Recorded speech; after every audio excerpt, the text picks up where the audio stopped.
আচ্ছা আপু, আপনাদের ক্যানভো ডিপশনের প্রাইসটা কেন এত বেশি? বানিতে আমার একজন ক্লায়েন্ট। চলেন আপু, আজকে আপনাদের সাথে শেয়ার করি আমাদের ক্যানভো ডিপশনের প্রাইসটা কেন এত বেশি।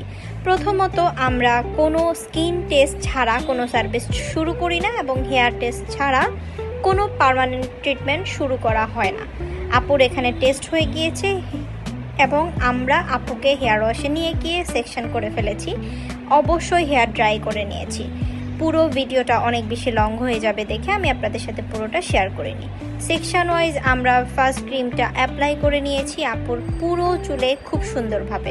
বলে রাখা ভালো, আপুর হেয়ারে কিন্তু প্রচুর মেহেদি দেওয়া এবং মেথি দেওয়া চলছিল, যেটা আপু নিজেই আমাদের সাথে শেয়ার করেছেন। এবং ফার্স্ট ক্রিম অ্যাপ্লাইয়ের পর আমরা ওনাকে নিয়ে গিয়েছি ওয়াশে। ডেফিনেটলি কিছুটা সময় আমরা ওয়েট করেছি, দেন ওয়াশে নিয়ে গিয়েছি। ওয়াশ থেকে নিয়ে এসে হেয়ার ড্রাই করে আমরা এখন ওনার চুলটাকে স্ট্রেট করছি খুব সুন্দরভাবে। সেকশন ওয়াইজ আমরা চুলটাকে স্ট্রেট করে নিচ্ছি। এভাবে পুরো চুলকে সুন্দরভাবে স্ট্রেট করার পর আমরা পেয়েছি এরকম একটা লুক, ফ্ললেস এবং সুন্দর একটা লুক পেয়েছি আমরা আপুর হেয়ারে।